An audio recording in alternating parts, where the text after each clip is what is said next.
conhecer um pouco da história do seu Orisval Brito, além do seu Orisval, comigo a Lívia Ramos, a Lívia Bailão, confundi tudo agora. Lívia, virou uma salada só. Tudo bem, Vinícius? A Lívia Bailão estará comigo a partir de agora, junto com o seu Orisval. Seja muito bem-vindo, seu Orisval. Obrigado. É um prazer estar aí com vocês. Coisa boa. E seja bem-vinda também, Lívia. Obrigada, Vinícius. Um grande abraço para você no estúdio, para toda a equipe do Sistema Sagres, do programa Tom Maior. E obrigada ao senhor Orisval por estar aqui conosco, batendo esse papo. Nós conversamos, nós trouxemos nessa semana um escritor que foi conectando vários assuntos ao tema da literatura. E a gente encerra essa pegada para conhecer um pouco da sua história, seu Orisval. Então, primeiro, qual é a sensação de lançar um livro aos 80 anos? Olha, eu não tive nem tempo de pensar na idade, porque eu comecei a tentar escrever talvez uns 40 anos atrás. E eu era psicólogo, formado, tinha clínica, e foi a clínica que me deu a motivação para escrever. Porque nada é mais fascinante do que a psique humana, a dor humana, o sofrimento humano. Eu era especialista em grupo de família. Então, era muito tocante botar dentro da sala 5, 6 pessoas, lançar essas pessoas em ansiedade, para que elas se quebrassem e para que elas realmente pusessem para fora a dor que elas tinham dentro de si. Então, aquilo muito me tocava, muito me tirava o sono. E uma vez eu resolvi tentar botar isso para fora, esse conhecimento enorme que você só consegue com o ser humano. Tudo é muito bonito, explorar o universo é bonito, mas a paisagem, ela não tem sentimento. É você que tem que ter o sentimento. Senão a paisagem fica ali, morre e você não vê nada. E a paisagem do ser humano é riquíssima e não é igual. Eu tratei de centenas de pessoas e nunca vi uma igual à outra. Eu costumava dizer a elas que, no início da terapia, que o psicólogo era apenas um guia com uma varinha na frente dele, entrando num túnel escuro, que era a vida deles. E o psicólogo ia na frente. Se o psicólogo caísse, morria todo mundo. Porque era assim que eu me sentia, explorando locais terríveis, dolorosos, sofridos.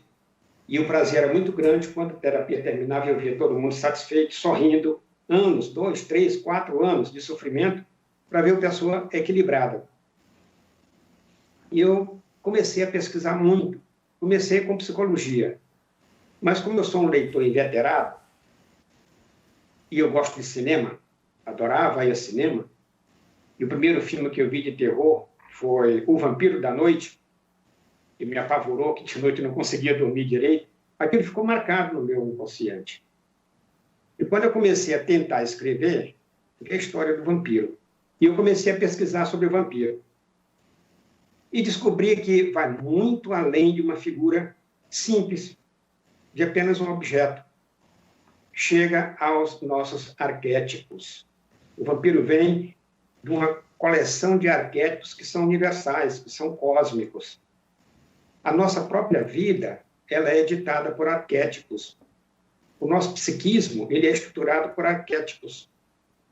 E aí eu fui descobrindo que o arquétipo do vampiro, assim como o do lobisomem, das fadas, jeans, sei lá, aquele pessoal todo que aparece no cinema, não eram arquétipos brasileiros, eram invasores.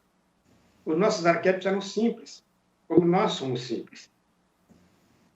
Os nossos arquétipos eram a mula sem cabeça, o saci pererê, a mãe d'água, né? E esses arquétipos nossos foram sendo deixados de lado, foram sendo abandonados para admitir arquétipos de culturas que não eram nossas. E também descobri que quando uma nação perde a sua identidade arquetípica, ela se desorganiza, ela se perde e se pega como se fosse uma tábua de salvação na tecnologia, no comércio, e eu acho que é uma tábua de salvação muito ruim. Então, eu resolvi pesquisar entre os arquétipos mais, entre aspas, terríveis, e o que mais penetra, não só no consciente humano, como penetra nas culturas humanas, é o vampiro. O vampiro é terrível porque nós o alejamos, porque nós invertemos o seu significado. E nós o transformamos em um monstro que está em cada um de nós. Aliás, num dos livros que eu escrevi, eu digo isso. Você não pode matar o vampiro porque você se mata. O vampiro é como a sombra e a luz. Um não existe sem o outro. Então, cada ser humano carrega o seu vampiro, carrega o seu mogul. E, de certo modo, o que eu tento passar na saga completa, e a saga é grande, o que eu tento passar é exatamente isso para o leitor. Que ele tome consciência que ele não é só bonzinho, ele é bem malzinho também. Basta que a sociedade lhe dê um estímulo para aquilo. Olívia. E a sociedade dá muitos estímulos. Vinícius, eu estou apaixonada, seu Orisval, nessa prosa do senhor. Eu já fui olhando aqui, e eu até, mal educadamente, não dei a biografia completa do seu Orisval, né? Pós-graduado em psicologia, mestre em Tai Chi Chuan, teosofista e druida. Agora eu vou deixar vocês dois conversando e vou ficar assistindo. E você também esqueceu que eu sou espírita, já fui macumbeiro de Umbanda. Eu andei para tudo que foi lado que vocês possam imaginar. Pesquisador. Eu trabalhei em terreiro de Umbanda durante muito tempo, mas querendo saber o porquê das coisas. E não ficar ali batendo tambor, batendo cabeça, não. E eu, por isso mesmo, eu nunca me fixei em lugar nenhum. Eu queria saber. Quando eu entrei para o druidismo, eu tinha saído da teosofia e adorei, recomendo a quem puder, estuda teosofia. Estuda com sinceridade. Eu comecei a escrever um blog, que eu botei muita coisa de teosofia ali dentro, e agora nós estamos fazendo a coletânea para também publicar.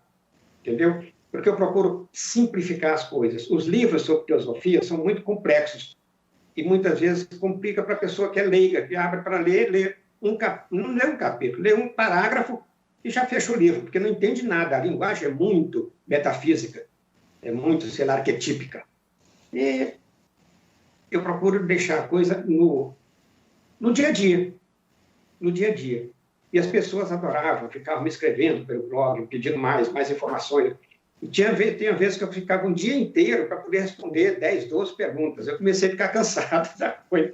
Sabe da coisa? Está me cansando desse negócio. As pessoas ficavam ansiosas, queriam saber meu e-mail, queriam saber meu telefone, eu não dou nada. Meu Deus do céu, se eu der e-mail, se eu der telefone, acabou. Eu não vou ter vida, eu vou ficar grudado nesse computador só respondendo perguntas.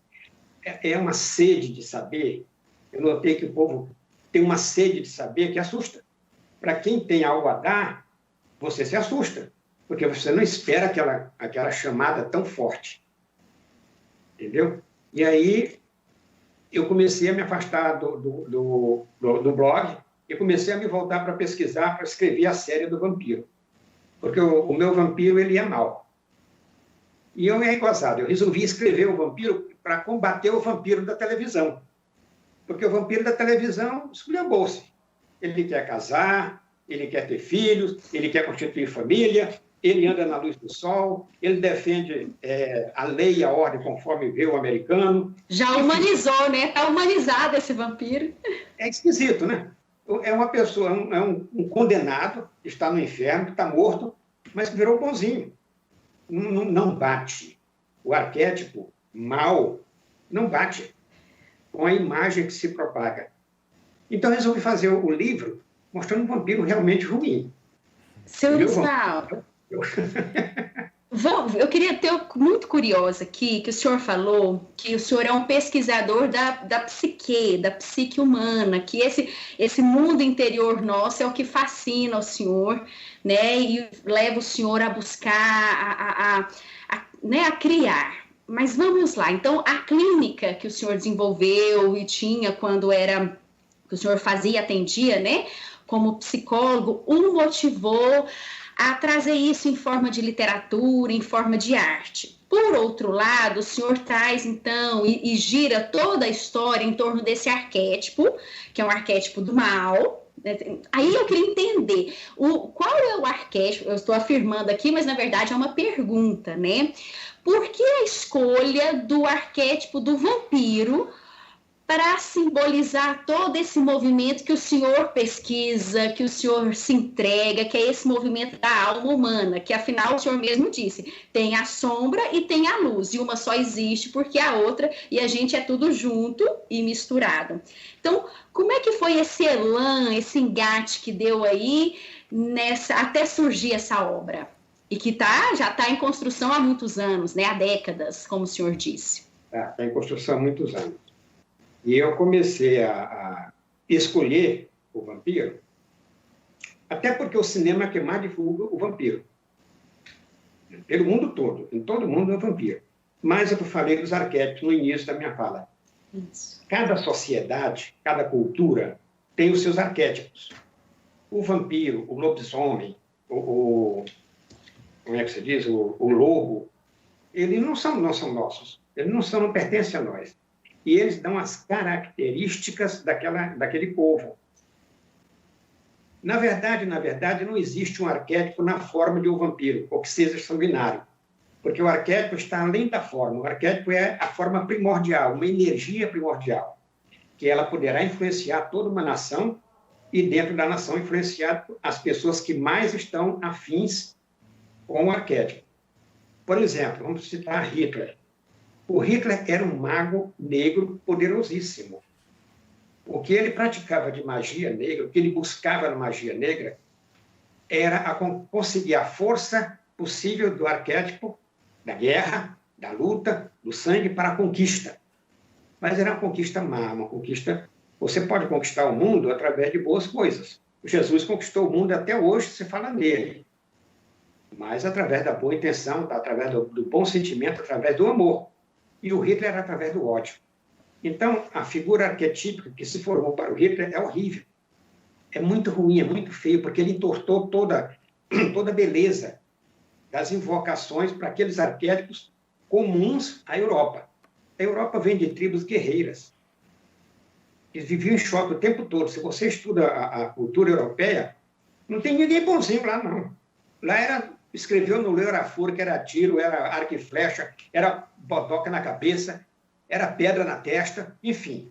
Eles parece que nasceram para lutar, para brigar, para derramar sangue. Então, os arquétipos de lá são arquétipos, eu diria, não negros, porque não existe por um arquétipo, mas existe uma energia extremamente, não só destrutiva, mas modificadora, diferente dos nossos arquétipos, que são arquétipos pacíficos, que são arquétipos que nos influenciam para ser um povo reconhecidamente agradável, reconhecidamente sociável, reconhecidamente aquele povo que recebe de braços abertos. E nós somos uma cultura desenvolvida sob a égide de arquétipos extremamente suaves, extremamente inocentes, infantis. E estudando isso, eu vi que o melhor de todas essas entidades fantasiosas, porque o arquétipo vem através da nossa fantasia, ele se manifesta através da nossa fantasia, o melhor seria o vampiro, porque o vampiro suga o sangue. Nada representa mais a vida humana e a vida animal, de um modo geral, do que o sangue. Se você sugar o sangue de alguém, você vai matar esse alguém. Se você sugar o sangue de uma nação, você vai matar essa nação. Então, o sangue é o símbolo da vida. E o vampiro suga exatamente isso, o sangue. E eu comecei a pesquisar por quê que se diz que o vampiro só vive através do sangue. Eu não sei se vocês conhecem as 3 energias cósmicas que estão em todos nós, e é por causa delas que nós temos vida, que nós existimos. O Forrat, a Kundalini e a energia elétrica. Elas nos dão a essência da vida. E essas energias, elas percorrem o nosso corpo através do nosso sangue. Ela vai a cada célula, com a nossa respiração, com a luz do sol que nos banha. Aquela pessoa que ficar um ano inteiro sem a luz do sol vai cair doente. Não tem como ele se restabelecer. Ele precisa daquela energia do prana solar. Ele precisa do Forrat do universo. O Forrat é a energia básica do sexo, da multiplicação da espécie. Ele é representado na Bíblia pela serpente que tenta Adão e Eva. É o Forrat, que é a energia da multiplicação da espécie. É a energia sexual por excelência quando se manifesta nos animais e nos seres humanos. E quando o vampiro suga o sangue de uma pessoa, ele está acabando com essas energias, ele tira elas para si. Ou seja, ele se fortalece para praticar o mal.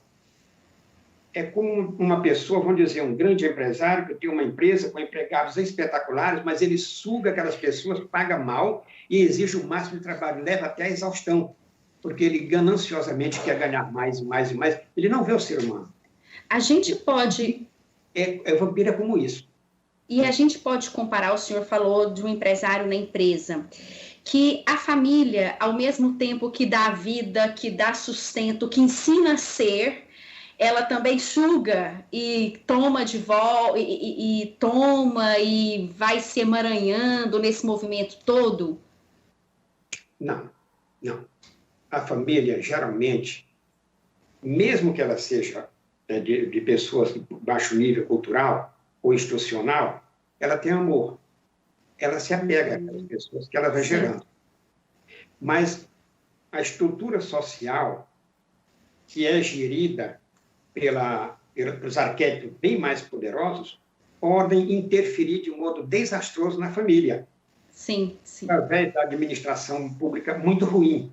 Sim. Através de um gestor péssimo, que vai levar sofrimento para aquela família e vai desestruturar aquela família, porque vai tornar o arquétipo amoroso que ele tem sobre eles ruim, desestruturado. E tudo isso está dentro de nós, né? De cada um dos seres que estão ali, que se juntam na família, que se juntam na sociedade, no país, e assim vai. Né? Vinícius? Eu quero aproveitar... Cadê você? Cadê você, Vinícius? Eu estou aqui acompanhando, porque estou aqui aprendendo e acompanhando essa aula, né, que nós estamos vivenciando a partir do lançamento de um livro. Então, a gente vê o quanto a gente pode gerar conhecimento a partir das nossas ações. Eu quero aproveitar, estou interagindo com o pessoal aqui na nossa live, no chat, no nosso canal no YouTube. Quero agradecer o Alaor pela presença, a Fernanda Lourenço, a Suzana Marinho, mandando mensagem, a Bianca Rodrigues Rocha também mandando mensagem, a Maria Marinho, a Maria das Graças, a Larissa Brito, ela diz assim: oi, vovô, vim te ver. Que gracinha! É minha neta que mora no Rio de Janeiro. Então, a Ana Paula, o Felipe, a Bianca, o Samuel está dizendo aqui: maravilha, mestre, parabéns pelo livro, um achado do terror nacional. Botar o vampiro no Japão feudal junto com os samurais é muito original. Parabéns a Sagres pela iniciativa, muito obrigado. Samuel é nosso companheiro aqui, até o EGTV está mandando mensagens aqui, agradecendo o apoio. Parceira, a gente já fez várias ações juntos aqui para colaborar com o início da construção da UEGTV, compartilhando espaço para gravação de podcasts, né, de cinema. Então, estamos juntos, bastante conectados com o mundo da educação e com a UEG em especial. Muito obrigado pela presença e pela participação. Doutor Orisval, eu queria saber assim, quando vai ser o lançamento, onde compra, o pessoal movimentando a nossa live, a nossa transmissão. Eu quero que você informe para os nossos telespectadores, ouvintes. O livro físico, você pode comprar na livraria Nobel, no Bougainville. Pode comprar lá. E o livro na e-book pela Amazon. Vocês podem baixar na Amazon. Tá bom? Combinado, então. Bacana. E a versão digital a gente consegue, inclusive, no Kindle, né? Isso, no Kindle. Pode baixar no Kindle. Eu já fiquei curioso, porque assim, na sua apresentação e na sua primeira resposta, você disse aí que levou 30, 40 anos guardado aí essa ideia, escrevendo esse material, e hoje ele sai em e-book, em versão impressa, em podcast. O senhor está bem moderninho, viu, senhor Orisval? Olha, eu vou confessar uma coisa a vocês. Esta obra toda é por causa do meu genro, do Samuel, porque eu sou cego, surdo e mudo em matéria de internet. Eu costumo dizer para meu filho que computador, para mim, é uma máquina de escrever metida besta. Entendeu? Porque tem tanto recurso ali que eu não tenho elan para passar e ficar olhando e como é, e cutucar. Não tenho. Essa curiosidade eu não tenho. Eu tenho uma curiosidade tremenda pelo que é, entre aspas, oculto. Por aquilo que não está nunca à mostra. Aí sim, aí você mexe comigo. Mas tecnologia não me fascina. Mas aí o senhor junta a habilidade do senhor com a habilidade do genro, do filho, da filha e faz uma obra-prima, né, Vinícius? Com certeza. Que a gente quer ter o prazer de poder desfrutar dela, com certeza. Gente, eu vou ficar muito satisfeito se as pessoas gostarem do livro e se eu conseguir realizar o que eu mais quero, que é, através do livro, através de uma história, de uma fantasia, e aos pouquinhos despertando as pessoas para o lado da psique. Inclusive, em vários livros, eu faço comentários introdutórios e comentários finais, em que eu abordo a psicologia e procuro mostrar como aquilo está dentro do livro que ela acabou de ler. Porque nem todo mundo entende da psique humana. E, no entanto, ninguém vive sem ela. E a psique são arquétipos. Se não existir arquétipo, não existe psique. Não existe pensamento. Não existe identidade. E a identidade é a coisa mais importante que nós temos. Nós temos a personalidade, que é aquela máscara que está em qualquer livro de psicologia, que é a máscara que nós apresentamos ao outro. E essa máscara é mentirosa. Se houver um conflito de interesse e nós estivermos no meio, nós vamos fazer tudo para ficar do lado que estiver ganhando. Ninguém quer ficar do lado que está perdendo. Apesar de que, intimamente, nós estejamos torcendo pelo lado que está perdendo. A personalidade é uma máscara que tenta nos moldar à sociedade. E é difícil, né? Porque a sociedade muda cada minuto, cada hora a gente topa com um problema diferente. Já a sua identidade, ela não muda. A sua identidade, ela é firme e ela é extremamente brigona. Quando ela aflora para valer, você perde a vida, você perde a batalha, mas você não perde o seu foco. Tá tendo uma pergunta então, a identidade é subliminar, é inconsciente. Ela dificilmente aflora. Tá? É aquilo que você, dentro da sua experiência de vida, dentro dos seus conhecimentos adquiridos no trabalho, sei lá, na lide com as pessoas, no estudo, você vai formando a sua verdade interior. E a sua verdade é sua. E muitas vezes ela entra em choque com a verdade dos outros. Então, para evitar esse choque, a gente cria toda a personalidade. O senhor está bem junguiano, né? Estou percebendo, com os arquétipos, com a máscara. Senhor Orisval, diga, Vinícius. Parabéns pela iniciativa, muito obrigado pela disponibilidade de conceder entrevista, de falar um pouco sobre o livro, dessa aula que nós tivemos sobre como a gente pode aprender através da literatura questões que estão ligadas à psicologia, ao comportamento, a hábitos, enfim, a ter conhecimento a partir de um produto, de um livro, de um produto multimídia, no caso, que é esse que você está lançando, e que possa fazer muito sucesso, e a gente torce muito por isso. Viu, senhor Orisval? Muito obrigado pela sua participação.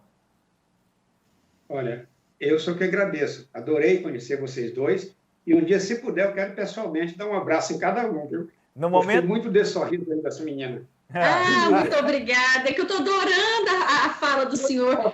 Ele tem uma barba que cobre tudo, né? Não consegue ver. Ele é feio, mas não conta para ele, não, viu? Gente, muito obrigado. Um abraço para vocês. Muito obrigado. Um abraço para o senhor. E para todos que estão nos assistindo, né? Com certeza. Muito obrigado, viu, senhor Orisval? Orisval Brito, ele é escritor. Está lançando o seu livro, A Saga do Vampiro Mogul, né? E esse livro está disponível nas plataformas digitais, na Amazon, você vê aí na sua tela. E também teremos o lançamento desse livro e mais informações. Você pode buscar lá no sagresonline.com.br. É muito bacana a gente dar espaço e da gente incentivar aí a formação de escritores, independente da idade, da fase que estão. É sempre bom. A gente já trouxe jovens de 18 anos que querem ser escritores e que lançam seus livros, e agora a gente tem essa experiência maravilhosa do seu Orisval com o seu livro, a saga do vampiro Mogkul. Bom, agora nós vamos para o nosso Alma em Cura.